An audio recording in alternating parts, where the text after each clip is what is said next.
Kur kanë kaluar më shumë se 5 muaj nga zgjedhjet e 11 majit, ku opozita regjistroi një nga rezultatet më të dobta elektorale në 34 vite të pluralizmit, janë shuar pothuajse zërat që në ditët e para pas procesit insistonin për një analizë të saj dhe çfarë kishte ndodhur. Sot askush nuk flet në PD për analizë, ndërsa duket se janë në pritje të një lëvizjeje nga kreu demokrat Sali Berisha, që vijon të mbaj fort tezën që në 11 maj nuk kishte zgjedhje, por farsë elektorale. Në këtë qëndrim i vjen në ndihmë edhe raporti përfundimtar OSBE Odir, që evidenton një seri problematikash të lidhura me zgjedhjet, por insistohet që palët të ulen dhe të reformojnë kodin zgjedhor. Në fakt, problemi zgjedhjeve në Shqipëri sa i takon përmbushjes së standardeve nuk ka lidhje me kodin, por me një vullnet politik të aktorëve dhe faktorëve që marrin pjesë në proces për të respektuar rregulla loje të barabarta, gjë që mungoi në 11 maj. Dhe kjo evidentohet edhe në raportin e vëzhguesve ndërkombëtar. Zgjedhjet e 11 majit 2025 ishin një moment vendimtar për opozitën shqiptare, pas përplasjeve të forta që nisën në fund të 2021-shit për shkak të përjashtimit të Sali Berishës nga grupi parlamentar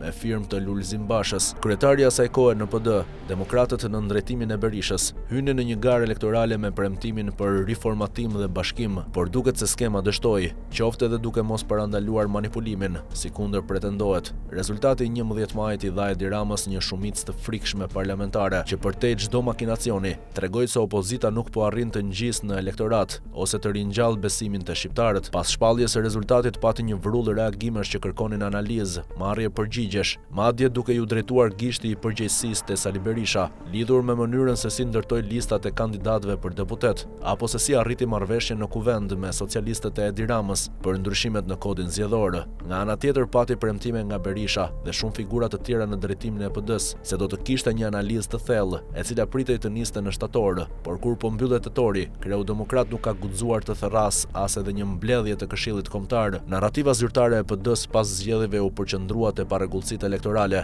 duke akuzuar kryeministrin Edi Rama për një skemë në funksion të manipulimit të zgjedhjeve, që niste nga presionet dhe blerja e votës, te angazhimi i krimit në mbështetje të PS-s dhe kandidatëve të saj, ndërsa kohë më parë akuzonin Lulzim Bashën se mendoi më shumë për karrierën e tij se sa për analizën për humbjen në 2021-shin. Pas humbjes në 2025-ën, u zgjodh një tjetër strategji, nuk u zhvillua ndonjë kuvend i jashtëzakonshëm, por u ndan me nxitim pozicionet në grupin parlamentar, komisionet parlamentare, ndërsa në strukturën e partisë u ruajt status quo-ja. Nëse pas 11 maj do të zhvillohej një analizë plot, do të ekspozohej përgjegjësia me emra konkret sa i takon organizimit të fushatës apo kontributit në fushat, por edhe strategjia e gabuar që u ndoq. Kjo mund të penalizonte 10 nga 12 drejtuesit e qarqeve, ku demokratët jo vetëm humbën, por morën goditje të forta elektorale përfshirë këtu në Tiranë, Fier dhe Elbasan. Ndaj edhe zvarritja një analize për 11 majin nuk duket thjesht një vendim rutinë, por një qëndrim politik që tregon qartë se përtej çdo problematike në zgjedhje, PD-ja nuk është gati për të ndryshuar.